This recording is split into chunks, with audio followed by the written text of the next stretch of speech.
Okay, yeah, it's great to be back at NOAH, finally. So really happy for that, and super excited to be here. We just closed our fund, so we're in business with our fifth and now sixth investment. Just very quickly about us, we're 2150. We're a new climate and sustainability tech fund, so 270 million euro just raised. We invest globally, but have a big focus on Europe. And Normative, Kristian, is one of our recent investments that we are extremely excited about, so very happy to have you also be able to actually travel here and be on stage together. And I thought maybe you can just tell a little bit about yourself. All right.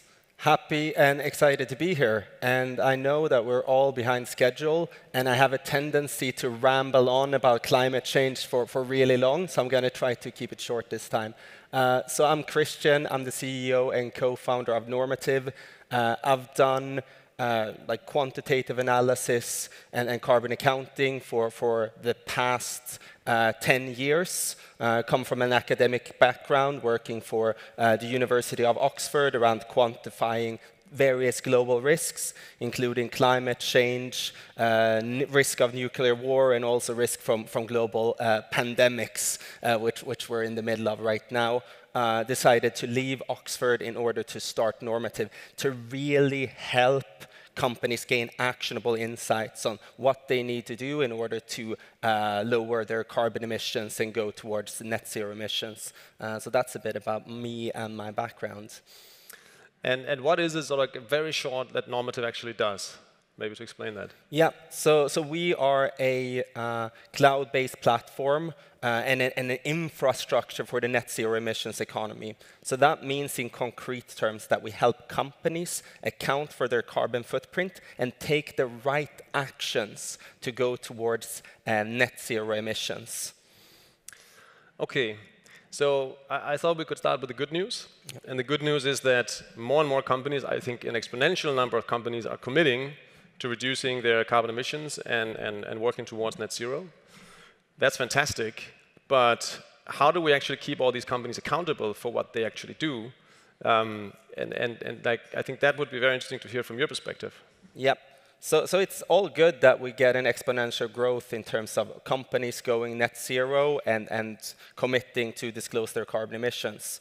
And by next year, we will probably have something like 50,000 new companies that are disclosing their carbon emissions, which is great. But accountability is key here. And you need to be able to actually account for your carbon emissions in a credible way. Because these numbers are being disclosed to the general public, to all stakeholders, to the investors. So you need to be able to track it in a scientific way in order to remain trust. So I mean, we have this big movement to go towards net zero emissions, but there is a real risk that trust will be eroded unless you actually track your carbon emissions in a reliable way, and that is why we need this new infrastructure for the net zero emissions economy that we're building at Normative. And that leads me to my next question, which is everyone talks about accountability, transparency, and the lack of standardizations, and basically that there is an issue here. I think, I spoke also to doing the due diligence. I had a conversation with a large customer who is a CIO of a large financial institution, and he had discovered that he had like 4 or 5 teams of consultants running around in his company in different business units, charging very high fees, creating relatively manual output in terms of carbon emissions and ESG management that was not comparable and not following a standard that they could use across the company or even sell to their customers.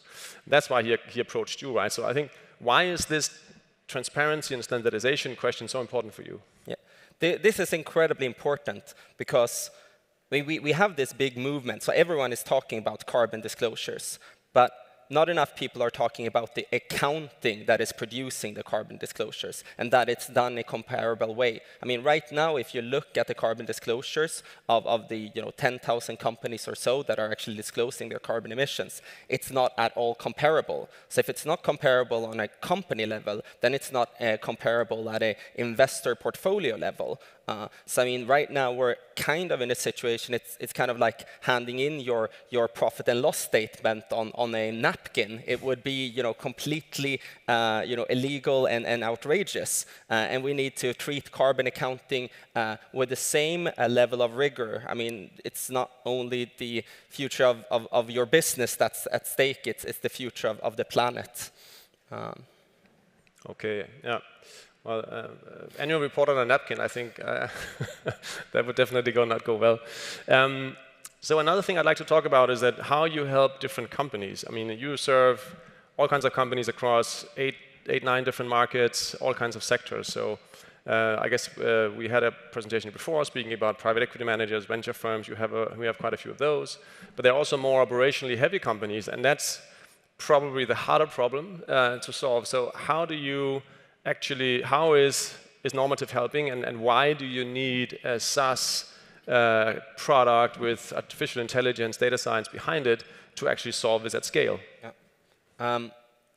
So I think to give a little bit of background, it could be good with some terminology. So depending on what industry you're a part of, your emissions might be located in different parts. So you have the kind of scope 1 and scope 2 emissions, which is a technical way of saying your footprint from your own operations and footprint from utilities, energy. And then you have the scope 3 footprint, which is the entire supply chain-based footprint. So for instance, if you're a retail company, then almost all of your emissions will be located in your supply chain.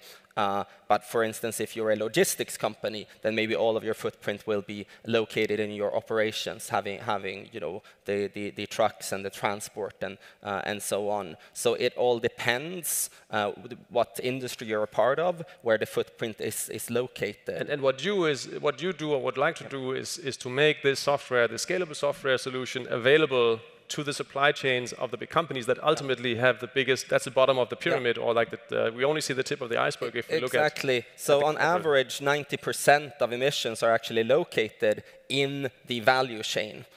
So in order for you to have proper carbon emissions, you need to have a trickle-down effect, where in fact you ask your suppliers to accurately account for their carbon emissions, and they're the suppliers of the suppliers.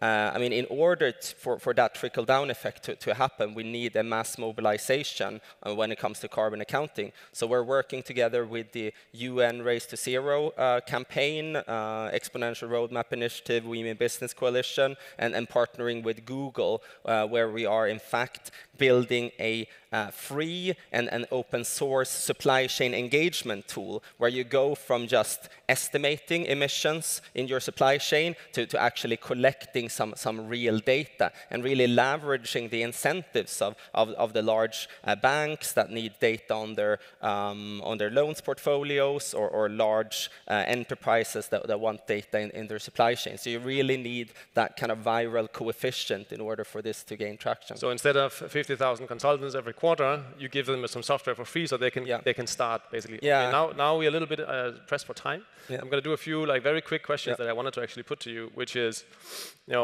everyone speaks about offsets, and I know you have a particular opinion about that. So like in a few words, I mean, how should one think about offsets also as a company? Yeah. And is there is there a risk of something like a Dieselgate happening in this space of carbon offsets, in your opinion? Yeah. There is absolutely a huge risk.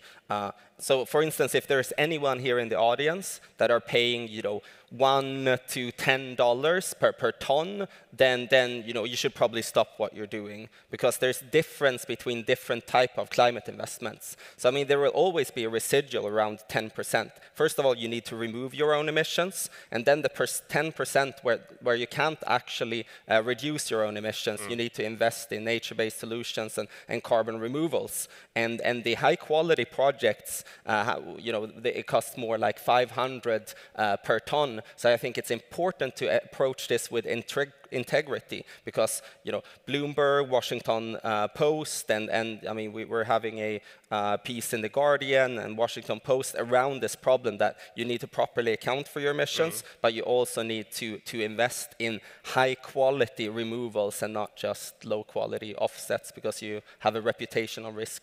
And the last question. Yeah. You were at COP26. Yeah. So you've seen the process of all governments coming together. Everyone seems to agree that that was not an entirely a success, maybe a small failure. Are we going to get there, in your opinion? And what does it take? If you add up all of the commitments from COP26, it adds up to something like 2.4 degrees. So it was not a success. We didn't manage to have 1.5 degrees alive. I think what was encouraging that a lot of actors, so I met with Al Gore and John Kerry, everyone talked about carbon disclosures and the importance to actually track the emissions of companies in order to go towards net zero. Because we need to remember, it's not the governments that are doing the polluting, it's the companies within the jurisdictions of the governments. So unless we have the right infrastructure in place to track the net zero commitments of companies, where we're not going to get anywhere, but it needs to be done with rigor. So we need proper accounting infrastructure in order for the numbers to be even all comparable and at all useful. All right. Final question. If you had a magic wand and you could have one wish, what would it be? I think it would probably be something around the carbon tax and actually that companies need to properly track their emissions and they will need to pay a price if they are polluting. And the good news is that compliance is creeping. Yeah. Maybe a little bit too slow, but it's coming. Yeah. All right. I think that's all for now. Science is a joke. Apple doesn't need to report emissions.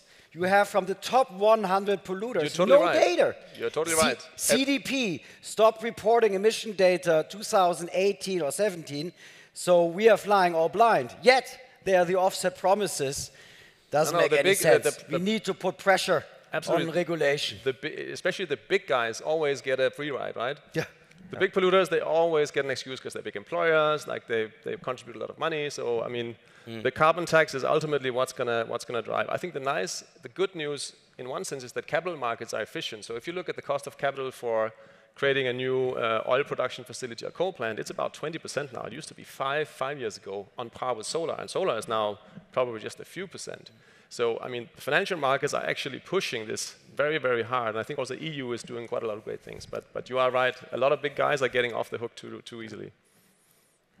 Strange, because they want to stop any fossil fuels, yet they're not even able to tell the biggest corporates to release their emission data. So totally. Maybe that's why they call it window dressing and not real, I guess. Yeah. And also the fact is that it's hard, right? And solutions like Normative didn't exist like a couple of years ago. And going through that supply chain exercise is a lot of effort. Yeah. Well, thank you so much. Thank you for having us. Wish you the best of luck. Measure it, measure it. That's the only way. What gets measured gets managed.